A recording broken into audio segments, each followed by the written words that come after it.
What's up? Welcome to the confluenceVC podcast. This podcast is meant to give you a personal glimpse into the next era of investors and operators.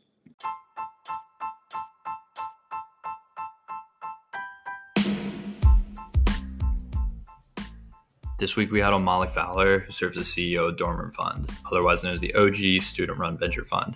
Since launching in 2012, Dormer Fund has invested in 200 plus student-run businesses, launching a community of 300 plus founders and 50 plus mentors.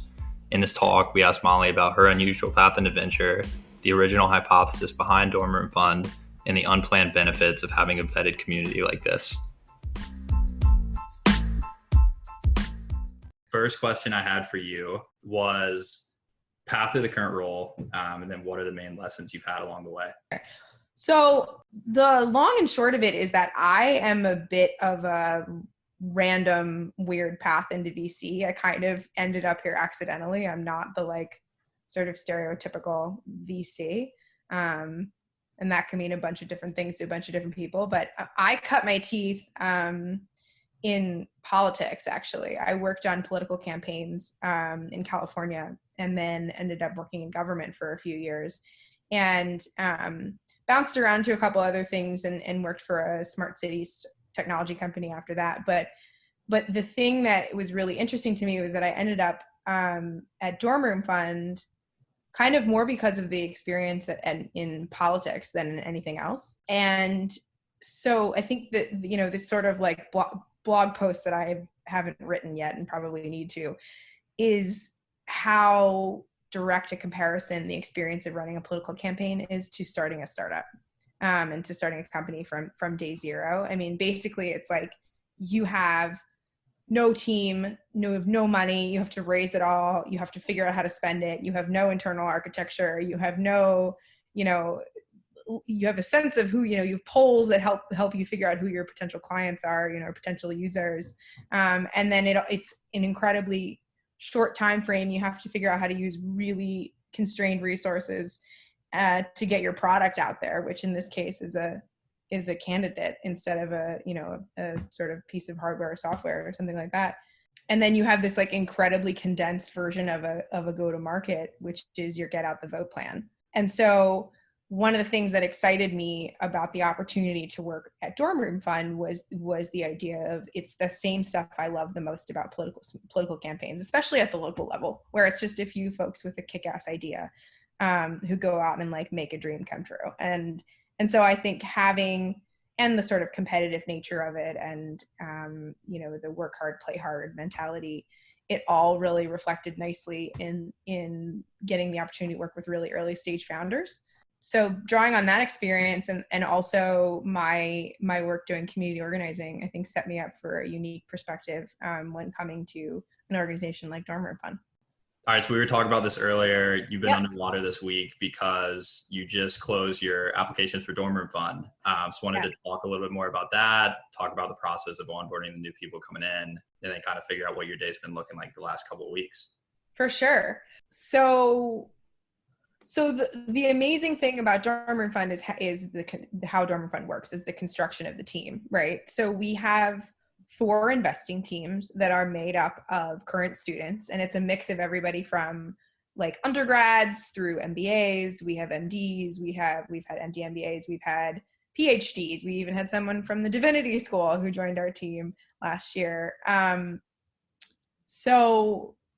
Yeah, and so the idea is that, and sort of the foundation behind Dorm Room Fund is that students who are on campus know better than anybody who the amazing founders are, who is starting something cool, who's the kick-ass CS major who is building something amazing. And so, and this goes back to when DRF was founded back in 2012, Josh Koppelman and Finn Barnes, who both had been founders when they were in undergrad and business school, said, hey, when you look at the largest cap tech companies out there, so many of them were started adjacent to school or while people were in school. And so clearly there's something magical going on campus. And so what better way to find out what the best stuff is than have students themselves discover, source, vet, and then ultimately invest in the best and the brightest of their peers.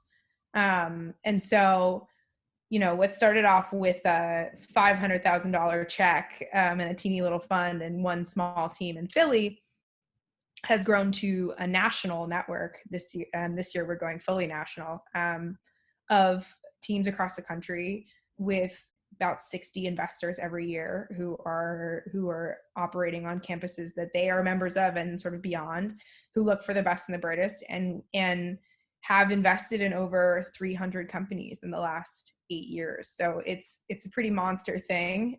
So what we're doing right now, obviously, so partners can only serve when they're students and currently enrolled. So that means that there's a fair amount of turnover, of churn each school year. So we're in the process right now of finding our next cohort of investors to join our team. And so we're really excited. The thing about Dorm Room Fund is that we were always positioned to be a remote organization, sort of inherently, because we have a nationally distributed team already. And we accept applications from founders from across the country via our website. So we were pretty used to operating on Zoom. And so we sort of feel like the rest of the VC industry is catching up to where DRF was. So this year we said, hey, folks are all over the place. Let's open up our applications so that we're not constrained by the cities that we typically operate in. And so we've accepted applications from across the country, and we've had over 1,000 talented humans apply to join our team. So this week we've been working through those amazing applications. We're also taking, incredible pitches from and inbounds from from founders who are starting amazing companies on campus. We're also starting to think about Dorm Room Fund 4, which is pretty exciting. So lots going on, and we like to keep it like the duck here, with the legs running under and looking very smooth on top. So That's huge. I mean, it's definitely grown into this behemoth that it seems like everybody else now is realizing, like, oh, there's actually a lot of talent on campus. Like, we should do something similar. I think you guys were first. I believe you all started in 2012. That's right. Rough Draft was one of the other ones that kind of has a similar model, started a little bit after you all. Now it seems like a lot of other venture firms are operating and launching their own fellowship programs aimed at student founders or students looking to break into VC. I'm kind of interested to learn more about the original hypothesis for Dorm Room Fund, just kind of get like a better understanding of the original thought there before it became so popular of an idea. Dorm Room Fund's unique perspective in this space, one is that we are one of the only funds that lets the students make investment decisions, which I think is a really big deal, because I think having to choose yes or no is a really unique thing that forces your thinking in a way that just sourcing opportunities doesn't, I think. I think originally when we started in 2012, there wasn't really the idea of pre-seed, right? I mean, I think in some ways DRF kind of was kind of one of the early movers, maybe, the OG in pre-seed funding. And so I think for a lot of amazing founders who had to go out and, raise money, they were raising seed rounds, and you had these investors who wanted them to leave school in order to prove that they were committed to what they were doing. And so Dorm Room Fund originally started as an idea that there are great things being started by people in their dorm rooms that we think, the university setting gives them almost an unfair advantage in terms of the resources that are available to them. Advisors, amazing, talent and fellow sort of brainstormers on campus. And so the theory was, let's give them that enough initial capital that they can really test out their idea and build something awesome without having to drop out full time and raise a priced round.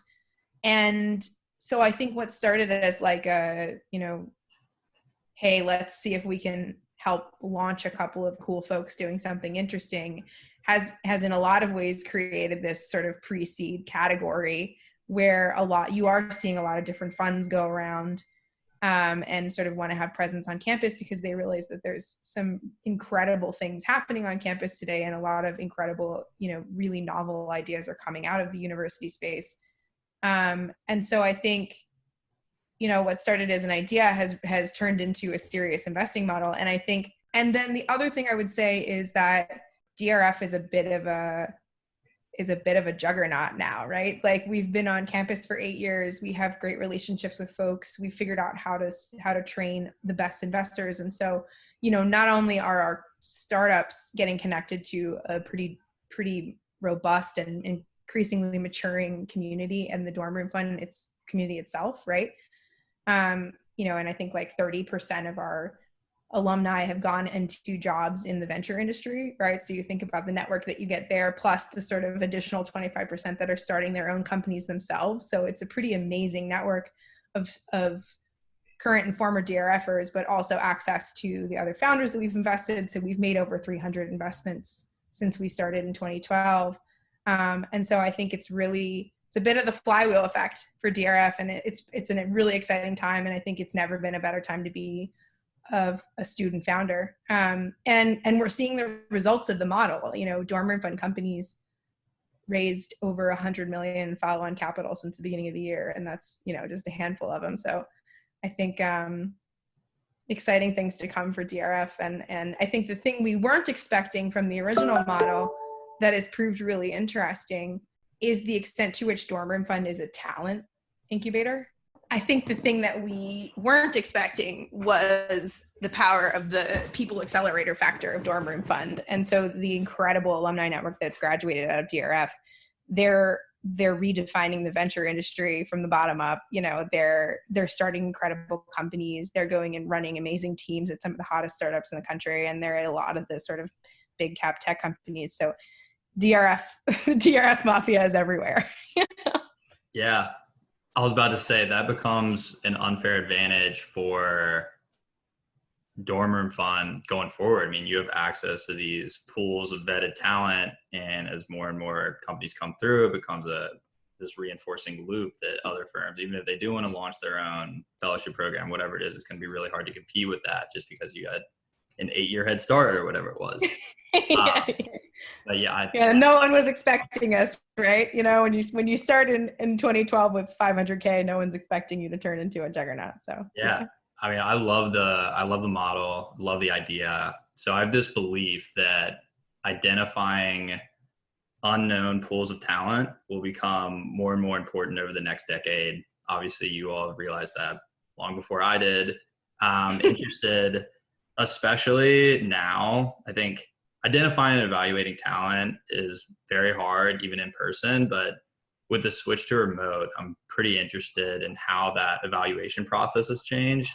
So DRF launched our founder application on our website a long time ago. And so we've long accepted applications from founders who were outside of the sort of core cities that we launched with originally.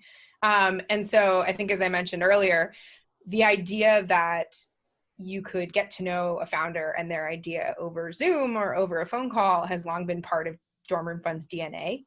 And so I think, honestly, like the switch to Zoom and remote has been less difficult for us than maybe for others, because we've already sort of been operating in the space. And my former COO, Chauncey Hamilton, who's now off being an awesome partner somewhere, she and I were across the country from each other all the time.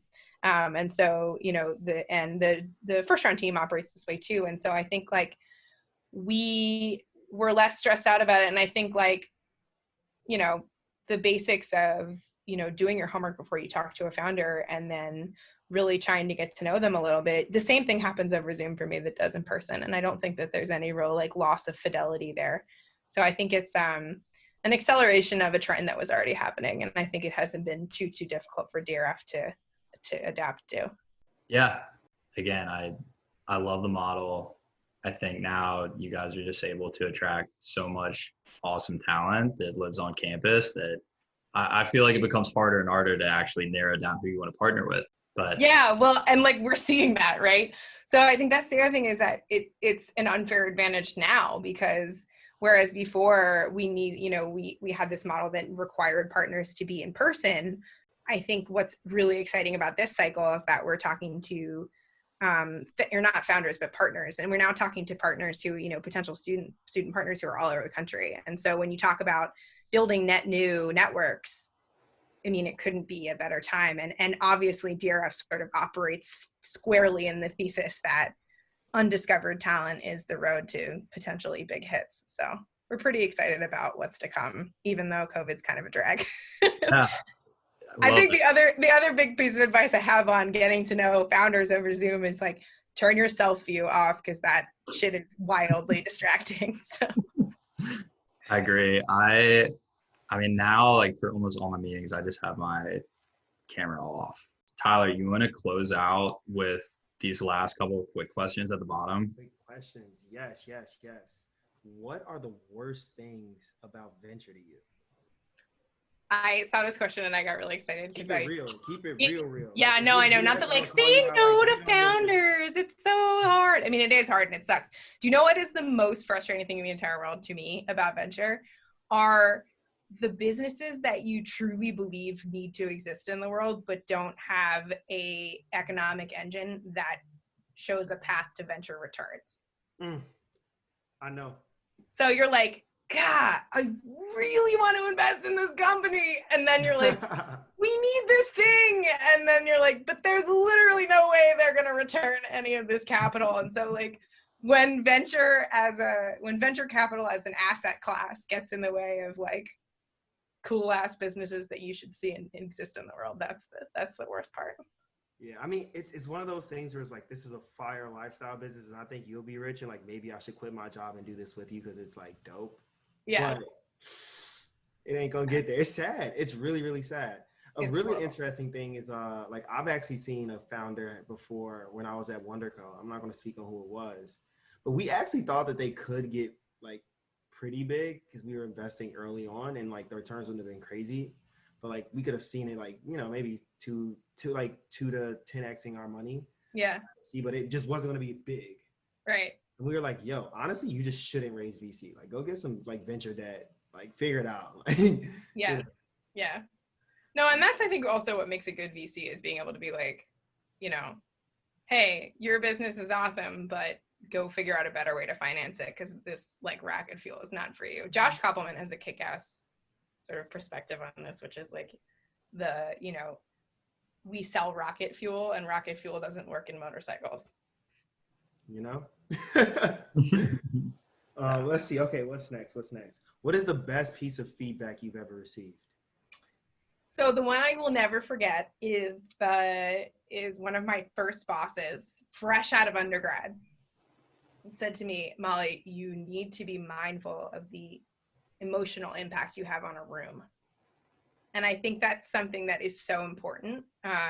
Being aware of how you can affect the sort of experience and energy of other humans, and the way you either broadcast or don't broadcast your emotions is an important thing.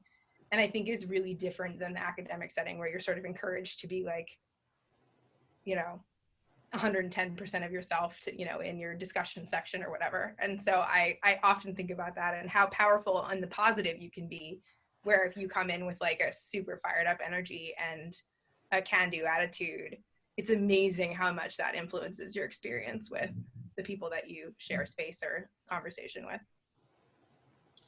That's fire. I think that in venture, because this is a relationship business, no one really pays attention to the energy exchange. And I think you hit it right on the head there. Whoever gave you that, they deserve some really good credit. Yeah. With that, we have another question, but I think this one leads into our traditional, like name one person, you can do 2, 3 if you want, who you feel deserves a shout out right now for something VC, entrepreneurial life, etc. But like you got to give somebody that light right now.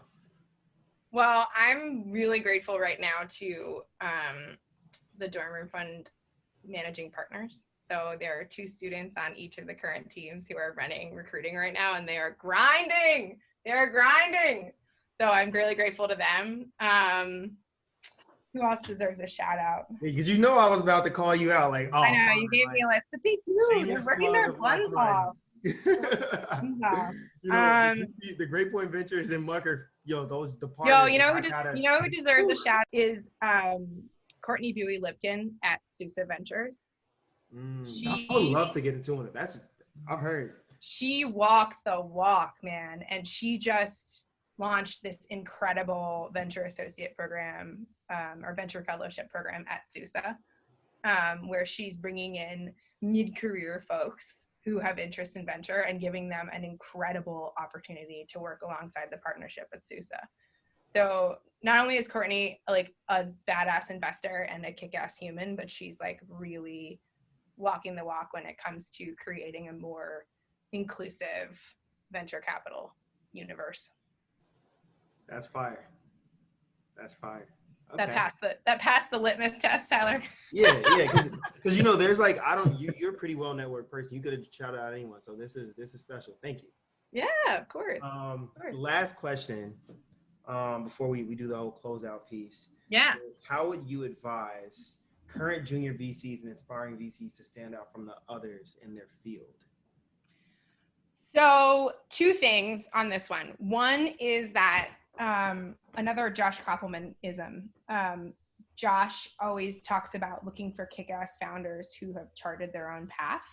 That a lot of us who are sort of achievers, myself included, it's like, you want to get the next brass ring and do the next thing and check the next box. And so like, there's a sense of like a path to venture or a path to foundership. And I think actually it's the opposite. I think people that have shown a willingness to veer off the map and do really interesting and unique things often are much more interesting humans and therefore have a much more interesting perspective on things. And so like resist the impulse to, iBank for 2 years and then go into consulting and then, started a growth fund and then whatever the sort of path is. Yeah. It's like, go do something you believe in that's interesting and that no one else has done before. So yeah, I think that's spot on. I was in a position where I had got my return offer. I was 19. I got my return offer to go back to Morgan Stanley, and they made me an ambassador, some BS thing, just face of something kind of thing. And I had went to go work for Joe Lonsdale, and I met Joe and Drew Olding and Jake Medwell and Kimmy and all those folks who were at ABC, and I'm like, yo, if I got to go choose to be an MD at Morgan Stanley, if I kill it, or like these people, I'm taking these people all day. So I told them that moment, like, yo, I'm gonna do what y'all do for the rest of my life. And if without that kind of advice or that kind of energy that you're delivering, like this, we wouldn't even be here from my perspective. Clay would have probably killed it on his own. But no, for real, Clay would kill it. But yeah, I second that, triple that, double, whatever it gotta be. Put that out there. Yeah. The other thing I would say, and like this is one that I don't think people hammer on enough, is the power of figuring out who your crew is and having a group of folks who can act as peers for you, who maybe even aren't even at your fund, right? And so I think like you two are a great example of this, right? And I think the Confluence community probably serves as a version of this, but like I have this group of 5 or 6 folks who are on a text thread who like, when you're like gut checking, like, does this company make any sense to you guys? Or like, am I missing something here? Or like, did you hear about that crazy thing that happened? Like having that set of peers that you can reliably count on to sort of act as either your Greek chorus or your, investigators and second guessers, like that's a really important thing to have, especially as you're starting out. That's fire. Love it. I mean, I think on my end that wraps it up. I think your energy is infectious. I was about to say, I feel like you've set the bar pretty high for future guests in terms of energy. Well, thank you. I think you guys are just buttering me up, so I let you publish whatever you want. Everybody and their mom has a blog right now, but like to have a trusted place where people are actually doing like vetted work is really cool. And so I'm grateful for what you guys have done. And like, I know I've learned stuff from your guys' materials. And so I know others out there have too. So. Love it. Well, thank you so much again, Molly. Yeah, my pleasure. All right. Nice to meet you guys. I'll talk to you soon. Bye. Bye.